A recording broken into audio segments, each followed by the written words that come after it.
우리 아침 함께 보실 하나님 말씀은 사무엘하 16장 5절에서 14절까지 말씀이 되겠습니다. The scripture reading this morning from 2 Samuel chapter 16 verse 5 through 14. 2 Samuel chapter 16 verse 5 through 14. 사무엘하 16장 5절에서 14절까지 말씀을 읽어 드리겠습니다. 다윗 왕이 바울임에 이름에 거기서 사울의 친족 한 사람이 나오니 게라의 아들이요 이름은 시므이라. 그가 나오면서 계속하여 저주하고 또 다윗과 다윗 왕의 모든 신하들을 향하여 돌을 던지니 그때 모든 백성과 용사들은 다 왕의 좌우에 있었더라. 시므이가 저주하는 가운데 이와 같이 말하니라. 피를 흘린 자여 사악한 자여 가거라 가거라. 사울의 족속의 모든 피를 여호와께서 내게로 돌리셨도다. 그를 이어서 내가 왕이 되었으나 여호와께서 나라를 내 아들 압살롬의 손에 넘기셨도다. 보라 너는 피를 흘린 자이므로 화를 자초하였느니라 하는지라. 수리아의 아들 아비새가 왕께 여짜오되 이 죽은 개가 어찌 내 주 왕을 저주하리이까. 청하건대 내가 건너가서 그의 머리를 베게 하소서 하니 왕이 이르되 수리아의 아들들아 내가 너희와 무슨 상관이 있느냐. 그가 저주하는 것은 여호와께서 그에게 다윗을 저주하라 하심이니 내가 어찌 그리하냐 할 자가 누구겠느냐 하고 또 다윗이 아비새와 모든 신하들에게 이르되 내 몸에서 난 아들도 내 생명을 해하려 하거든 하물며 이 베냐민 사람이랴. 여호와께서 그에게 명령하신 것이니 그가 저주하게 버려두라. 혹시 여호와께서 나의 원통함을 감찰하시리니 오늘 그 저주 때문에 여호와께서 선을 내게로 갚아 주시리라 하고 다윗과 그의 추종자들이 길을 갈 때 시므이는 산비탈로 따라가면서 저주하고 그를 향하여 돌을 던지며 먼지를 날리더라. 왕과 그와 함께 있는 백성들이 다 피곤하여 한 곳에 이르러 거기서 쉬니라. 하나님의 말씀입니다. 이 말씀을 통해서 이제 회복된 우리 교회가 하나님께 어떤 것을 구해야 할까 우리 함께 보시겠는데요. 오늘 본문에 보면 다윗은 하나님의 긍휼을 구합니다. 불쌍히 여겨달라 그렇게 하나님께 간구합니다. 아마 하나님이 회복되는 우리 성도들의 모습은 이런 모습이 아닐까 생각이 돼요. 로마 제국이 주 313년 기독교를 받아들인 사건은 참 너무나 감사한 그런 역사적인 사건이었습니다. 거의 한 200년 넘게 박해당했던 기독교인들이 정말 밝은 세상에서 하나님께 예배드리고 찬양할 수 있는 그런 축복이 그와 함께 시작됐어요. 그런데 생각지 못했던 일들이 일어나기 시작했어요. 교회가 세속화되기 시작했습니다. 그 전까지는 정말 생명을 걸고 교회의 일원이 되는데 이제 황제가 교회에 나오기 시작하니까 신앙과는 전혀 관계없는 사람들이 교회에 나오기 시작했어요. 그리고 심지어 지도자가 되기도 했습니다. 그런 가운데 교회가 변질되고 사람들은 교회에 대한 실망이 늘어가게 되었어요. 근데 그런 가운데 주후 3, 4세기 때 어떤 운동이 시작되냐면 수도원 영성이 활발하게 그렇게 시작됐어요. 그래서 그 수도원 영성을 인도했던 사람들을 사막 교부라, 데저트 파더스라고 그렇게 부르는데 이 사막 교부들이 그렇게 수도원에 찾아오는 사람들과 함께 불렀던 찬양이 아직까지 전해집니다. 딱 한 곡 불렀어요. 딱 한 곡. 키리 일레이손. 키리 일레이손. 주여 긍휼히 여기시옵소서. 이 사막의 교부들은 사막에 저렇게 절벽에 동굴을 파고 거기서 정말 수도원 생활하며 그들이 신앙을 지키고자 그렇게 했는데 기도는 딱 하나. 교회 개혁과 변화 뭐 그런 거 외치지 않았습니다. 정말 부흥이 가득해서 오는 그런 사람들에게 우리 하나님께 긍휼을 구하자. 하나님께 용서를 구하자 하는 그 기도. 그래서 간절히 키리일레이선 이 기도를 하면서 신앙이 회복되고 교회가 회복되어 나갔습니다. 여러분 코로나19로부터 이제 회복되는 우리 교회 모습은 이런 모습이 되어야 되지 않을까 싶어요. 하나님의 긍휼을 하나님의 용서를 구하는 이 자리가 되었으면 합니다. 그런 기도가 더 간절히 드려지는 우리 랄리 하인 장로교회 또 여러분의 각 가정이 되시기를 우리 주님의 이름으로 축원합니다. 우리 좌우인에 하면 인사하시겠는데요. 하나님의 긍휼을 구합시다 하고 인사해 주세요. Yeah, as we restore the church from COVID-19, it's my prayer that, rather than crying out for justice and reform and renewal, it's my prayer that we'll be able to pray for God's forgiveness and mercy. That's how the church will restore itself. That's how it was done in the 2nd and 3rd century. As the church was becoming secularized, that was the cry of the early Christians. They restored the purity of the church. 우리 다 함께 기도하시겠습니다. 사랑의 하나님 아버지, 이 아침 이렇게 나와서 저희들 함께 하나님의 긍휼을 구합니다. 광야로 향했던 다윗과 같이 하나님의 긍휼을 구하는 가운데 하나님의 놀라운 그러한 손길들이 우리 각 가정에 또 우리 랄리 한인 장로교회 위에 임하게 하여 주시옵소서. 이 아침 말씀 전한 자와 듣는 자가 함께 은혜되게 하여 주옵시며 모든 말씀 예수 그리스도의 이름으로 기도드립니다. 아멘. 이제 노년을 바라보는 다윗에게 너무나 기막힌 그런 일이 일어나게 됩니다. 다른 사람도 아니고 자기 친아들이 자기를 죽이고 왕위에 오르겠다고 군사를 일으켜서 예루살렘으로 쳐들어온다는 그런 소식을 듣게 돼요. 아유, 그렇게 하고 싶을까? 자기 한 사람 죽는 일이라면 그냥 왕위를 내줬을 거예요. 근데 이게 다윗 한 사람의 문제가 아니라 이게 반란이 일어나면 주위에 있는 사람들이 다 죽습니다. 그 사람들만 죽는 게 아니라 가족들까지 다 죽게 되는 거예요. 목숨이 경각에 놓인 그런 상황이었어요. 다윗은 할 수 없이 피난길에 오르게 됩니다.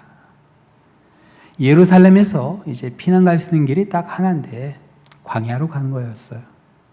그러면은 예루살렘에서 기드론 골짜기, 예루살렘 동쪽에 아주 깊은 골짜기 있는데 그 골짜기로 내려가서 감람산을 올라가야 돼요.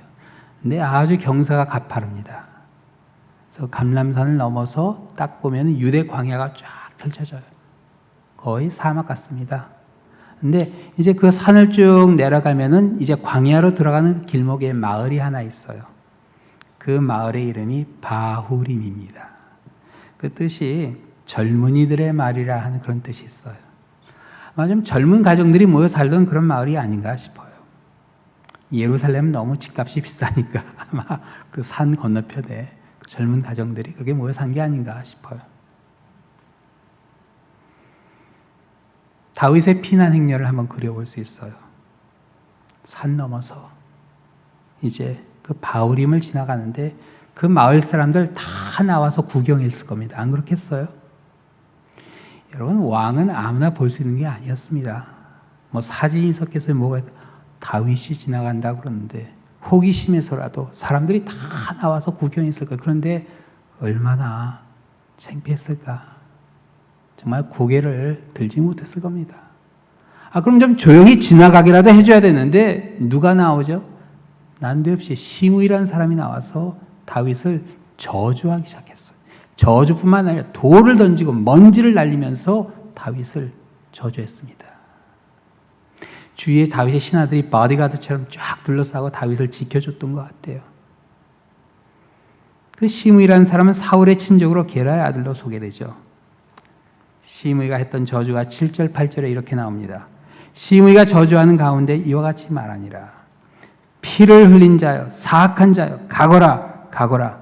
사울의 족속의 모든 피를 여호와께서 내게 돌리셨도다. 그를 이어서 내가 왕이 되었으나 여호와께서 나라를 내 아들 압살롬의 손에 넘기셨도다. 보라, 너는 피를 흘린 자이므로 화를 자초하였느니라 하는지라. 시므이는 사울 왕의 친족이라 그렇게 나옵니다. 그렇죠? 그러니까 다윗이 왕이 된 거에 대해서 상당히 좀 불만을 가질 수 있는 그런 사람이었어요. 여러분, 사울 왕과 사울 왕의 아들들의 그 죽음은 사실 다윗과 아무 관계가 없다는 사실, 그냥 너무나 잘 아는 기정사실 아니겠어요? 사울 왕이 전쟁에서 전사한 것은 다윗이 죽인 게 아니었습니다. 하나님께서 그 전날 나가면 죽는다고 사무엘을 통해서 알려주셨어요. 너 나가면 죽는다고. 너만 죽는 게 아니라 아들도 자꾸 죽는다고. 그런데 사울이 그 다음날 전쟁터에 나가죠. 사울은 죽을 때까지 하나님 말씀은 상관 안 하고 사람들의 앞에서의 체면만 생각했던 사람인 것 같아요. 왕이 전쟁터에 안 나가면 뭐가 되냐, 뭐 그런 생각하면서 나가, 설마 죽으랴. 근데 죽었습니다. 자기만 죽은 게 아니라 아들 요나단으로부터 두 아들이 더 죽었어요. 남은 아들 이스보셋이 왕위에 오르죠. 근데 며칠 못 갔습니다. 왜냐하면 부하들이 이스보셋을 암살했습니다. 근데 다윗이 부추긴 일 아니었습니다. 계획한 일 아니었어요. 시킨 일이 아니었습니다. 오히려 다윗은요, 사울 왕은 물론 이스보셋의 죽음까지 진심으로 슬퍼했고, 이스보셋 같은 경우는 그 부하들이 그걸 공으로 생각하고 다윗에게 왔는데 다윗이 그 사람들 죽여버렸습니다. 사형을 처했어요. 어떻게 여호와의 기름 부은 자를 죽일 수 있냐 하면서 그들을 바로 죽였습니다. 공의를, 원수를 갚아줬어요. 그뿐이 아니죠. 친구이자 사울 왕의 장남, 전쟁터에서 사울과 함께 죽은 요나단의 아들 무비보셋에게는 할아버지 사울의 땅을 다 회복시켜주고 자기 아들처럼 생각해서 왕자들이 먹는 상에서 같이 밥을 먹게 해주는 그런 은총을 베풀어 주기까지 했습니다. 물론 다윗이 우리아를 죽이긴 했습니다. 아내를 빼앗고 전사하게 만든 죄가 있긴 했지만 이 또한 심의와는 전혀 관계없는 일이죠. 다윗은요, 젊은 사람들 앞에서 정말 근거 없는 거짓 뉴스로 자신을 저주하는 심의, 꾸짖을 수 있었습니다. 내가 언제 사울을 죽였냐? 네가 뭔데 나를 이렇게 비난하냐? 저주하냐? 따질 수 있었습니다. 다윗의 조카이자 장수인 아비새가 참다 못해서 그 심의를 죽여버리겠다고 했을 때 홧김에 그냥 고개만 끄덕이면 가서 죽였을 겁니다. 사실 그렇게 해도 아무도 다윗을 탓할 사람 그 자리에 없었어. 오히려 그렇게 하면 다들 가뜩이나 울분 터지는 상황인데 아마 속 시원해 했을 겁니다. 그러나 다윗은 뭐라고 그러죠? 오늘 본문 10절에 이렇게 하죠. 왕이 이르되 수르의 아들들아 내가 너에 무슨 상관이 있느냐. 자기 조카들이에요. 그가 저주하는 것은 여호와께서 그에게 다윗을 저주하라 하시니 내가 어찌 그리하였냐 할 자가 누구이겠냐고. 또 다윗이 아비새와 모든 신하들에게 이르되 내 몸에서 난 아들도 내 생명을 해하려 하거든 하물며 이 베냐민 사람이냐. 여호와께서 그에게 명령하신 거니 그가 저주하게 버려둬라. 혹시 여호와께서 나의 원통함을 감찰하시리니 오늘 그 저주 때문에 여호와께서 선으로 내게 갚아주시리라 하고. 그래, 내 아들도 날 죽이려고 그러는데 정말 저 베냐민 사람이 무슨 말을 못하겠느냐. 그대로 내버려 두라고 그러죠. 그리고 다윗의 관심은 어디에 있었어요? 혹시 하나님이 나를 불쌍히 여겨주지 않겠느냐. 이런 나를. 다윗은 심의가 그를 저주하는 그 일을 하나님이 하시는 일로 받아들이죠. 하나님이 심의를 시키셨겠어요. 그러나 다윗은 이걸 어떻게 이해하냐면요. 하나님의 주권 아래 일어나는 일이기 때문에 하나님이 허락하신 일이다. 그렇게 받아들이죠. 여러분 사람들이 어떤 얘기를 해도 그런 마음의 자세가 있으면 흔들리지 않아요. 뭐 다 하나님의 주권 아래서 그냥 하는 일이다. 그렇습니다. 하나님이 막지 않으셨다는 그런 뜻이에요. 그러면서 다윗은 하나님이 혹시 나를 이렇게 가혹하게 하니까 불쌍히 여겨주지 않겠냐. 하나님의 긍휼에 자신의 모든 걸 다 맡깁니다. 하나님의 긍휼에. 여러분 때로는 그런 순간이 있죠. 그러나 우리가 하나님의 긍휼하심에 모든 걸 맡길 수 있어야 돼요. 성경에 보면요, 그 상황이 너무나 힘들고 억울하게 정말 힘들어질 때 불쌍히 여겨주시는 하나님의 손길이 나온 것을 보게 됩니다. 그 가장 대표적인 사건이 창세기 30장에 보면요, 하나님께서 라헬을 생각했다 하는 구절이 나와요. 라헬은 야곱을 사랑했던 부인인데 야곱이 7년을 일해서 얻은 여인이었죠. 그런데 창세기 29장 20절에 보면요, 야곱이 라헬을 사랑해서 7년을 며칠같이 여겼다 그렇게 나옵니다. 그냥 며칠같이 여겼다. 얼마나 라헬을 사랑했던지요. 그 7년의 그 긴 노동의 시간을 그냥 며칠같이 너무나 행복한 시간. 이제 라헬하고 결혼하면 너무 좋겠다는 그런 마음으로 그냥 한결같이 그날만 바라보고 이제 했는데 결혼 잔치하고 그 다음날 일어나 보니까 옆에 있는 여인이 라헬이 아니라 라헬의 언니 레아였습니다. 뭐 이런 사기가 또 없겠죠. 형을 속이고 아버지를 속이고 그리고 외삼촌 라반의 집에 왔는데 자기가 이렇게 속게 될지 아마 꿈에도 상상을 못했을 거예요. 외삼촌에게 속은 거였어요. 물론 외삼촌이 원래 약속대로 얼마 후에 레아의 동생 라헬도 부인으로 맞이하게 해줬습니다. 그러나 야곱은 7년을 더 일을 했어야 됐어요. 아마 그 7년은 정말 힘들었을 거예요. 며칠같이 생각되는 게 아니라 그 속은 마음에 정말 끝도 없이 그렇게 일해야 되는 것 같이 느껴지지 않았을까 생각돼요. 그래서 야곱은 이렇게 속아서 두 여인과 결혼을 하게 됩니다. 그리고 이로 인해서 두 여인의 아들 낳기 경쟁이 시작돼요. 근데 참 이상해요. 하나님께서 레아에게는 아들을 주시는데 라헬의 태는 닫으셨어요. 그래서 레아는 아들을 넷이나 계속해서 낳습니다. 루벤, 시므온, 레위, 유다 이렇게 낳게 돼요. 그러자 라헬이요. 너무 자존심이 상하는 거예요. 언니는 아들을 넷이나 낳는데 자기는 하나도 애를 못 낳는 거예요. 그래서 정말 여성으로서 할 수 없는 일을 하죠. 자기 여종을 남편에게 줍니다. 그래서 그 여종을 통해서 아들을 얻으려고. 그래서 아들을 둘 얻습니다. 단과 납달리였어요. 그러니까 레아도 질세라 자기 여종을 남편에게 주었어요. 그래서 갓과 아셀을 얻게 됩니다. 그 후에도 레아는요, 이사갈과 스불론 아들을 둘 더 낳게 돼요. 그리고 마지막으로 딸을 낳는데 그 딸의 이름을 디나라고 지었어요. 근데 이건 해서는 안 되는 일이었어요. 왜 그러냐면요, 디나라는 이름은 단이라는 이름의 여성형입니다. 그러니까 라헬이 자기 자존심 다 내놓고 여종을 통해서 얻은 그 아들 단인데 이 레아가 딸을 낳는데 그 딸한테 그 이름을 준 거예요. 마치 약이라도 올리듯이. 그래서 창세기 30장 22절에 그 일이 있은 후에 하나님이 어떻게 하셨어요? 라헬을 생각하신지라. 하나님도 좀 심하다 생각하신 거예요. 그래서 라헬을 생각하시고 그의 소원을 들으시고 그의 태를 여셨으며 그 임신하여 아들을 낳고 이르되 하나님이 내 부끄러움을 씻으셨다 하고 그 이름을 요셉이라 하니 여호와는 다시 다른 아들을 내게 더하시기를 원하노라 하였더라. 그래서 하나님이 하나 더 주시죠. 베냐민을 주셨어요. 이렇게 태어난 아이가 훗날 애굽의 총리 대신이 되어 야곱의 온 가족은 물론 많은 족속을 기근으로부터 구원한 요셉이죠. 그래서 하나님께서 그 억울함을 들어주시고 라헬을 생각해 주셨어요. 또 사사시대 마지막에 보면 누가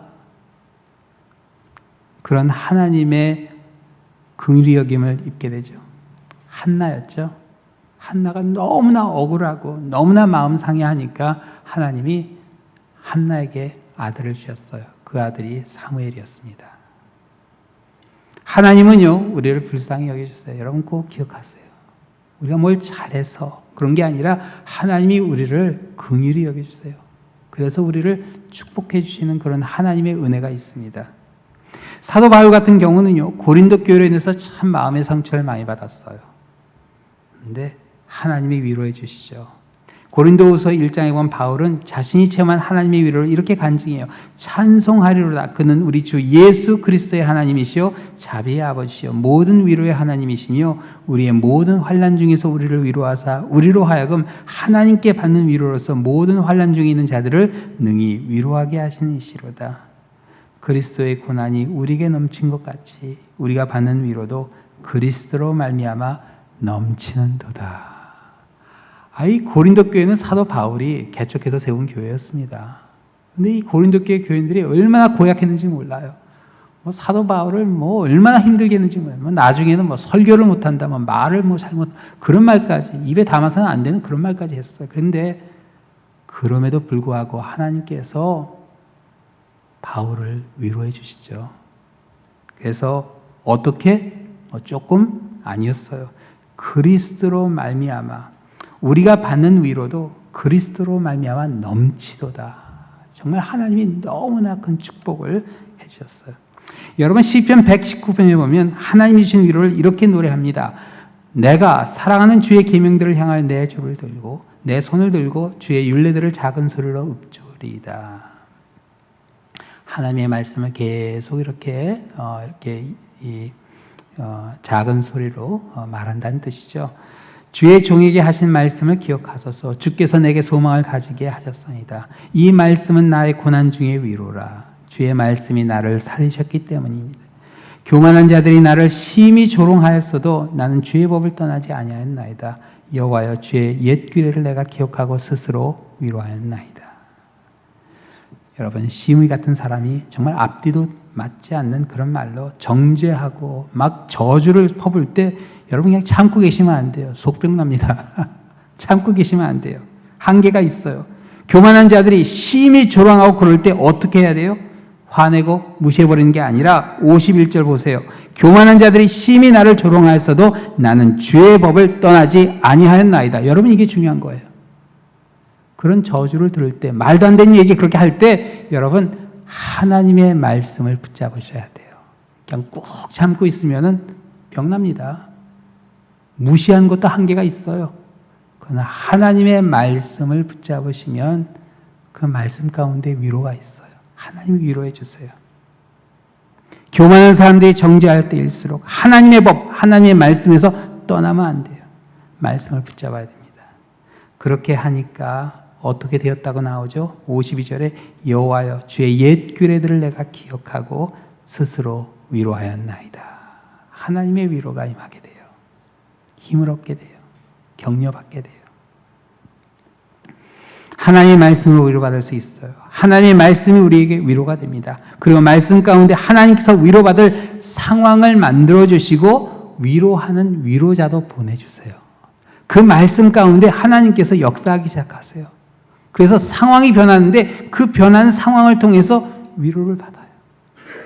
사람들을 통해서 위로받아요. 피난길에 오른 다윗에게도 하나님께서 그런 은혜를 주셨어요. 젊었을 때 광야에서 생활했던 다윗이었죠.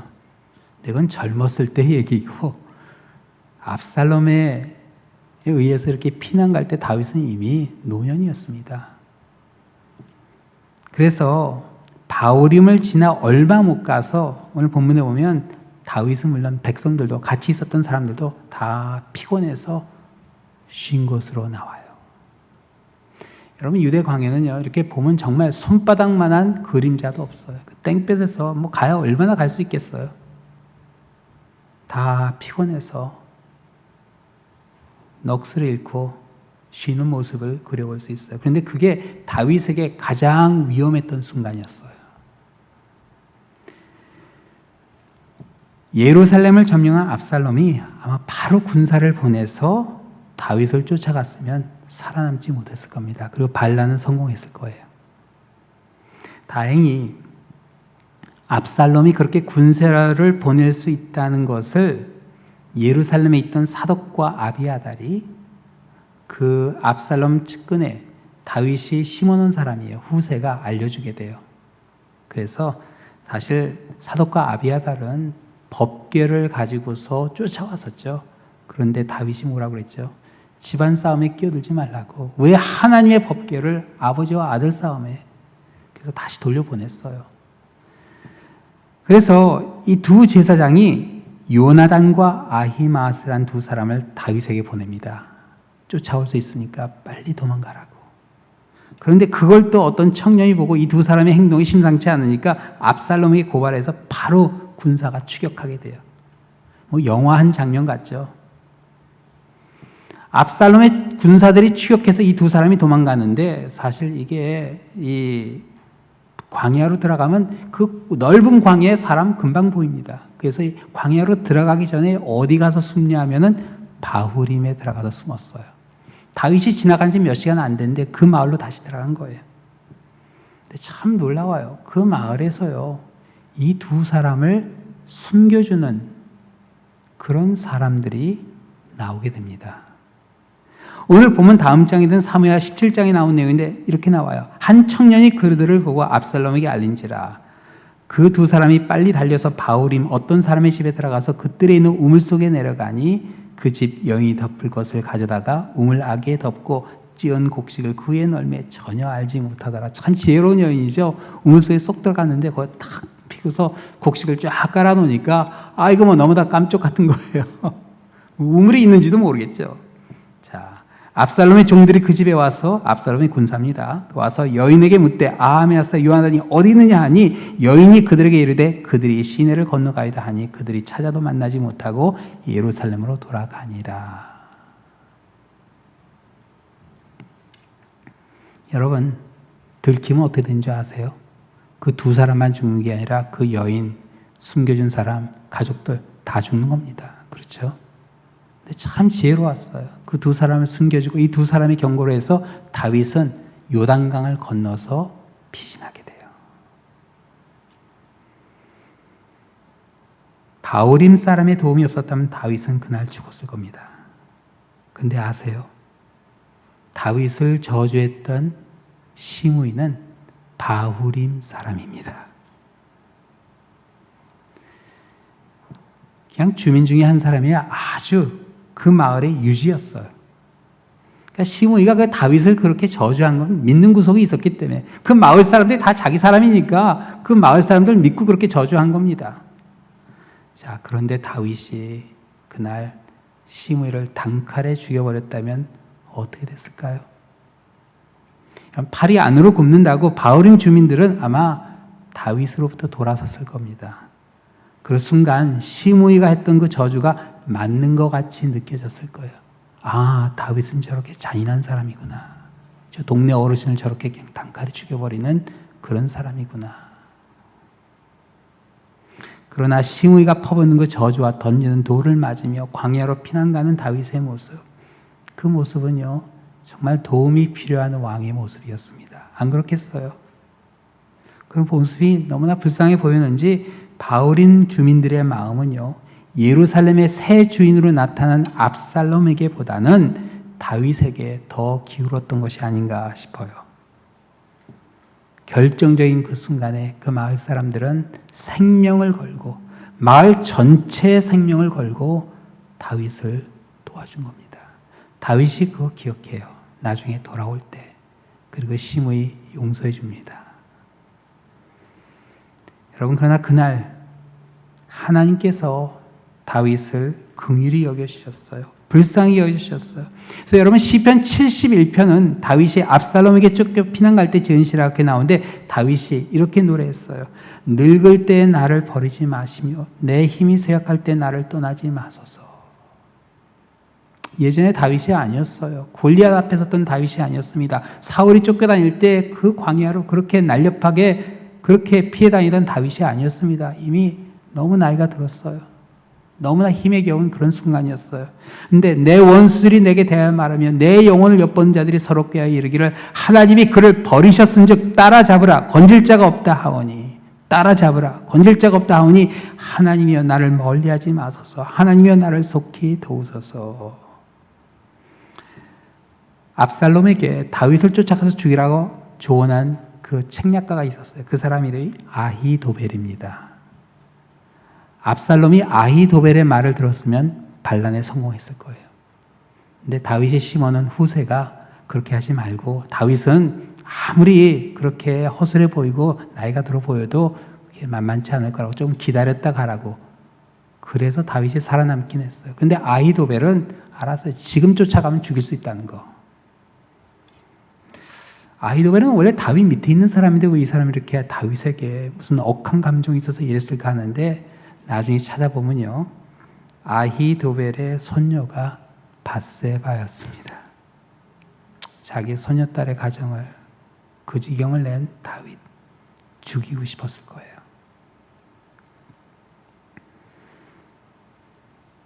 그런데 다윗은 그 아히도벨의 분노로부터 건져달라 간구했는데 하나님께서 그를 살려주신 겁니다.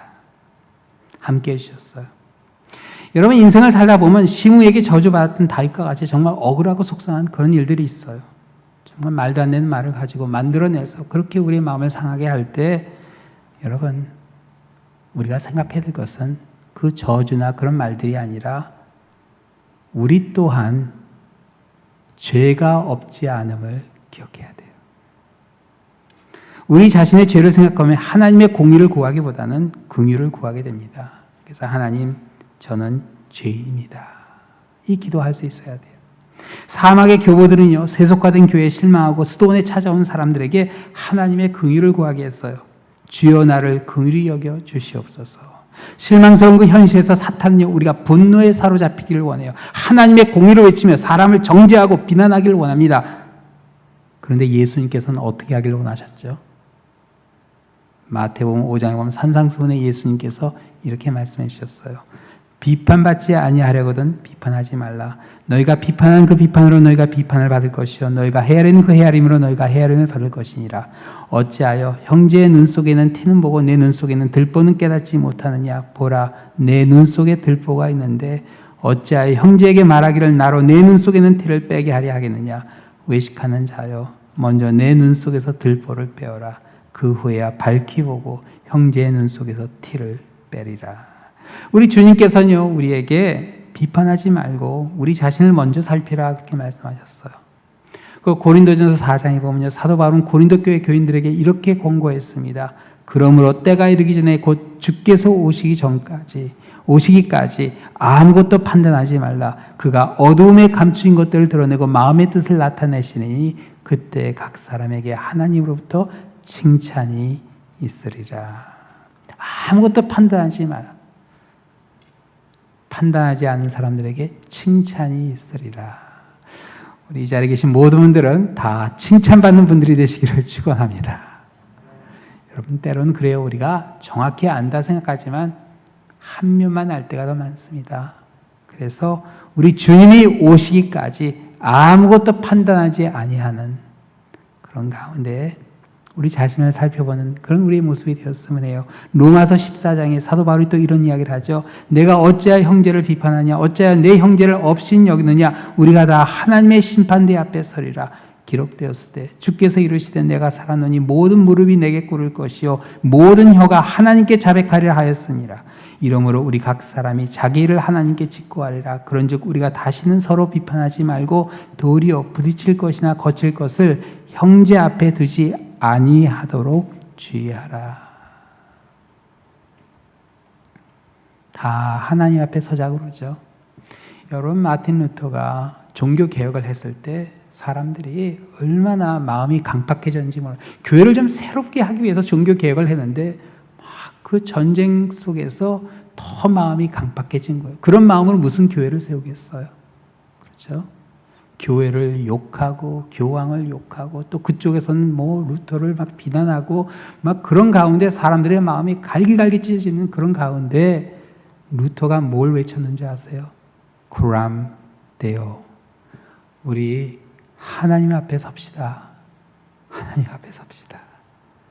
맞고 틀린 거 그거 중요하지 않고 우리 다 하나님 앞에 서면은 하나님이 우리를 알려. 다 하나님의 용서가 필요한 사람들이요. 다 하나님의 긍휼이 필요한 사람들인데 우리 하나님 앞에 섭시다. 그런 가운데 교회가 다시 세워집니다. 코로나19로부터 세워지는 교회의 모습, 우리 각 가정의 모습은 하나님 앞에 서는 모습이 되었으면 합니다. 하나님, 저를 좀 불쌍히 여겨주십시오. 하나님, 저를 긍휼히 여겨주시옵소서 하는 이 기도 가운데 긍휼히 여겨주시는 하나님의 그 놀라운 은혜가 우리 여러분의 각 가정에 또 우리 교회에 임하기를 우리 주님의 이름으로 축원합니다. 기도하시겠습니다. 우리를 긍휼히 여겨주시는 주님, 이 아침 우리의 죄를 주님 앞에 고백했습니다.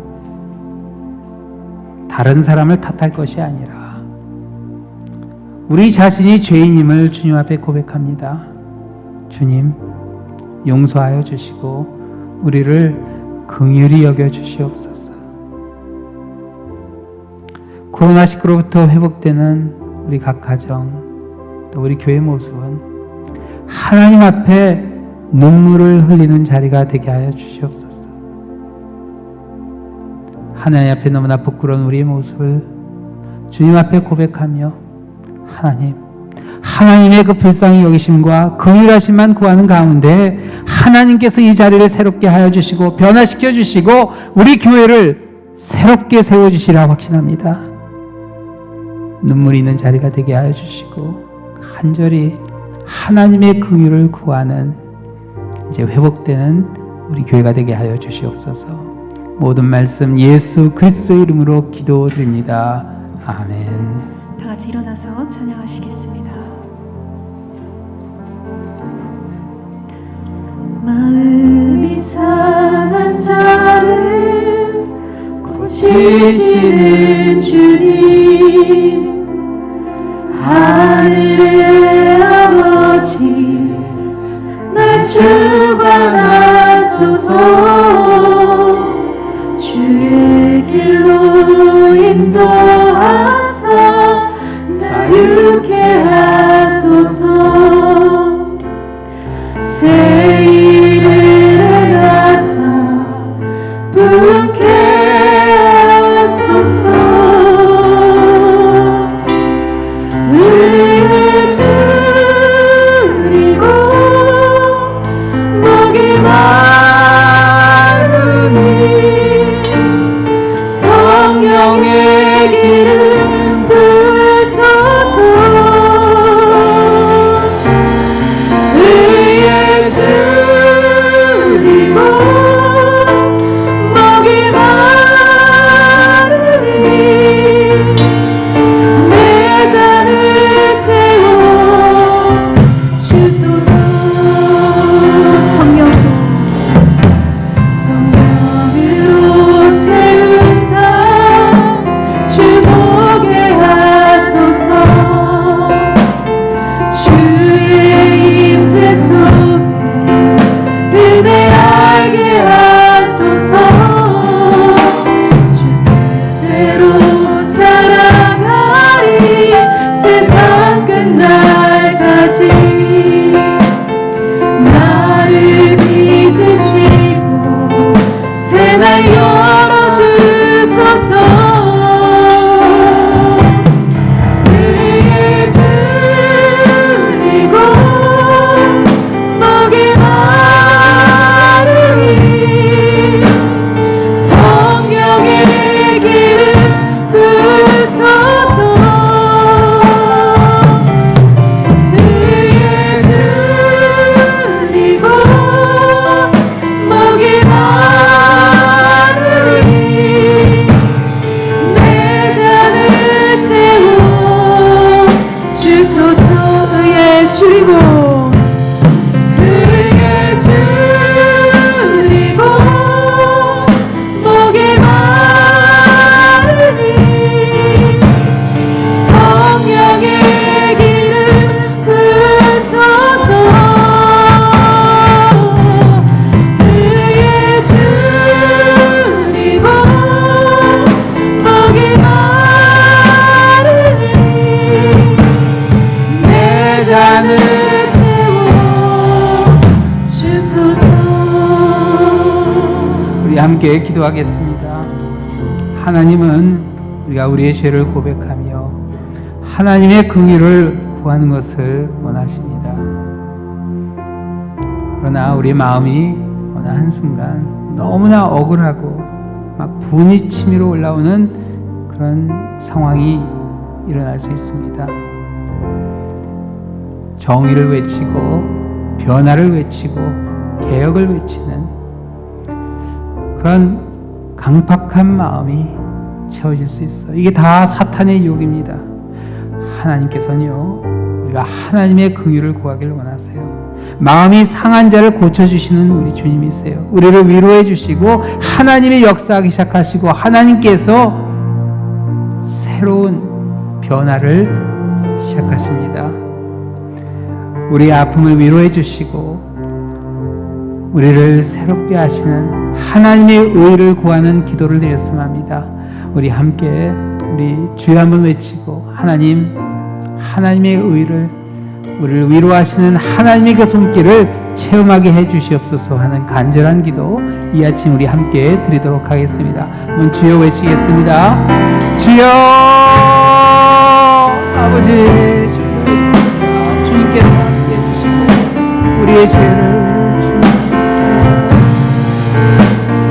아버지 정말 순간 제 마음이 너무나 강팍해져 버리고 말았습니다. 정말 아버지 분으로 가득하게 되고 억울한 심정에 아버지 정말 자꾸 이야기하고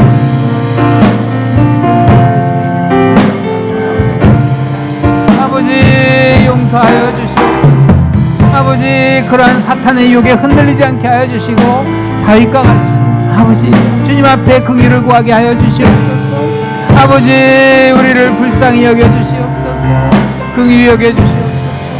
아버지 이 코로나19에서 회복되는 가운데 너무나 많은 것들이 무너져 버렸고 너무나 많은 것들이 정말 부족하게 되었습니다.